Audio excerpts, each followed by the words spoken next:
Hi guys, this is Advocate Rukhsar Ahmed and welcome to my channel Learn Law. Friends, जब भी कभी कोई matrimonial dispute शुरू होता है तो मैट्रिमोनियल डिस्प्यूट के अंदर अक्सर ये देखा गया है कि लड़के के माँ बाप डेली न्यूज़पेपर के अंदर एक पब्लिक नोटिस देते हैं और उसकी एक कॉपी अपने पास रख लेते हैं, उसकी एक सूचना नियरेस्ट पुलिस स्टेशन में दे देते हैं और इस तरीके से वो ये समझते हैं कि अगर उनकी बहू उनके खिलाफ कोई भी कोर्ट कचहरी करती है या थाने के अंदर कोई केस फाइल करती है तो वो इससे उनकी प्रोटेक्शन हो जाएगी और उनके खिलाफ कोई भी मुकदमा नहीं बनेगा। लेकिन ये एक कंप्लीट कानून नहीं है बेदखली का। बेदखली करने का जो तरीका है उसका ये 5% हिस्सा है, बाकी का 95% हिस्सा कोर्ट के अंदर मुकम्मल होता है। यानी कि अगर आप अपने बेटे को अपनी संपत्ति से वंचित करना चाहते हैं, उसको बेदखल करना चाहते हैं, तो उसके लिए आपको करना ये होगा कि पहले आप न्यूज़पेपर के अंदर पब्लिकेशन दीजिए, उसके बाद अपने इलाके की, अपने डिस्ट्रिक्ट की जो जिला अदालत होती है उसके अंदर सिविल कोर्ट के अंदर एक सिविल केस फाइल होता है उस लड़के को, उस बेटे को बेदखल करने का। जब आप ये केस कोर्ट के अंदर फाइल करते हैं अपने वकील के थ्रू तो कोर्ट इस पे कॉग्निजेंस लेके आपके बेटे को एक नोटिस सर्व करेगा और नोटिस सर्व करने के बाद अगर बेटा कोर्ट के अंदर हाजिर हो जाता है तो दोनों पक्षों को अपने अपने सबूत रखने का मौका दिया जाता है, अपने अपने एविडेंसेस पेश करने का मौका दिया जाता है और उसके बाद जज साहब दोनों पक्षों की सबूत और गवाहों को समझते हुए उन पर गौर फिक्र करते हुए आखिर में अपनी जजमेंट पास करते हैं। और अगर जजमेंट माँ बाप के फेवर में आती है तो फिर उस औलाद को, चाहे वो बेटा हो या बेटी हो, उसे संपत्ति से वंचित माना जाएगा और ये डिग्री आपको फेवर करती है कोर्ट के अंदर भी, पुलिस स्टेशन के अंदर भी और CAW सेल के अंदर भी। यहां पर कुछ कानून आपको समझने की जरूरत है। जब हम डोमेस्टिक वायलेंस एक्ट को स्टडी करते हैं, यानी कि घरेलू हिंसा का जो कानून है जिसके तहत कोर्ट के अंदर लड़कियां आमतौर पर केस फाइल करती हैं और मेंटेनेंस भी क्लेम इस कानून के अंदर करती हैं, अगर आप इस कानून को समझेंगे तो इस कानून में एक डेफिनेशन है शेयर्ड हाउस होल्ड की। जो भी लड़की शेयर्ड हाउस होल्ड के अंदर आती है, यानी कि एक ससुराल के अंदर जब कोई भी बहू आती है तो उस ससुराल को शेयर्ड हाउस होल्ड माना जाता है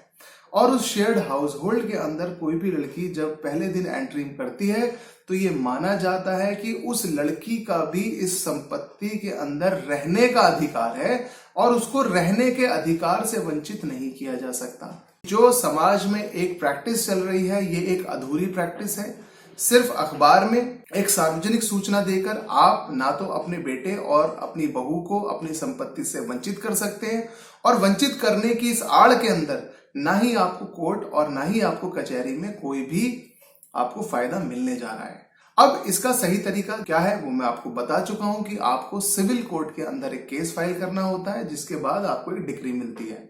यहां पर एक चीज बतानी और ज्यादा इंपॉर्टेंट है कि अगर कोई भी माँ बाप वरिष्ठ नागरिक है, यानी कि सीनियर सिटीजन है, उनकी आयु 60 साल या उससे ज्यादा है तो उनके लिए भी एक maintenance and welfare of senior citizens act है जिसके तहत वो अपने बच्चों के ऊपर 2 तरह के केसेस फाइल कर सकते हैं। पहला केस है अपने बच्चों के ऊपर वो मेंटेनेंस यानी अपनी गुजारा भत्ता पाने के लिए केस फाइल कर सकते हैं। दूसरा जिस टॉपिक को मैं कवर कर रहा हूं कि वो अपने किसी भी ऐसे बच्चे को, अपने बेटे या बेटी को जो उनके कहने में नहीं है, जो उनकी देखभाल नहीं करता, उसको भी अपनी संपत्ति से बेदखल और वंचित करने के लिए डिस्ट्रिक्ट मैजिस्ट्रेट के यहाँ पर कंप्लेंट फाइल कर सकते हैं। इस कंप्लेंट को फाइल करने के लिए कोई बहुत बड़ा खर्चा नहीं होता। आप सिंपल पीस ऑफ पेपर पे किसी भी टाइपिस्ट से अपनी पूरी जो परेशानी है उसको उस पर टाइप कराइए या कचहरी के बाहर जो वकील और टाइपिस्ट बैठे हैं आप उनसे अपना पूरा केस टाइप कराइए और जो उससे रेलेवेंट सबूत आपके पास हैं आप उन सबूतों को उसमें लगाकर आप डिस्ट्रिक्ट मजिस्ट्रेट के यहाँ कंप्लेंट फाइल करें और with in 3 months district magistrate का ये कर्तव्य है, ये ड्यूटी बाउंड है कि वो आपके केस को कंप्लीट करेगा और उस लड़के को जो आपका बेटा है या बेटी है उसको आपकी संपत्ति से वंचित कर देगा। अगर आप इस तरह की डिग्री लेने में सक्सेसफुल होते हैं तो ये डिग्री जो आपको डिस्ट्रिक्ट मजिस्ट्रेट से मिल रही है या आपको सिविल कोर्ट से मिल रही है, ये डिग्री आपको दूसरे केसेस में भी फायदा पहुंचाएगी। तब आप ये साबित करने में कामयाब हो सकते हैं कि आपका अपने बेटे से कोई ताल्लुक नहीं है, और जब आपका डायरेक्टली अपने बेटे से कोई ताल्लुक नहीं है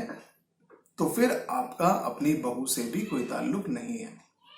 फ्रेंड्स, ये एक ऐसा तरीका है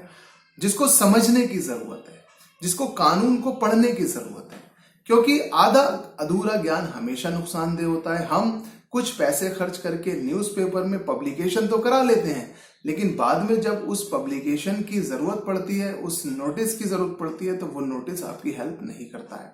फ्रेंड्स, इससे रिलेटेड अभी भी कोई ऐसा क्वेश्चन है जो अनआंसर्ड है, जिसका मैं रिप्लाई नहीं दिया है मैंने, आप मुझसे इनबॉक्स में पूछिए, जिसका मैं आपको टाइमली रिप्लाई करने की कोशिश करूंगा। और लास्ट में मेरी आपसे रिक्वेस्ट है कि अगर आपको मेरी वीडियो अच्छी लगी हो तो प्लीज इसे लाइक करें, शेयर करें और मेरे चैनल को सब्सक्राइब करें। Thank you.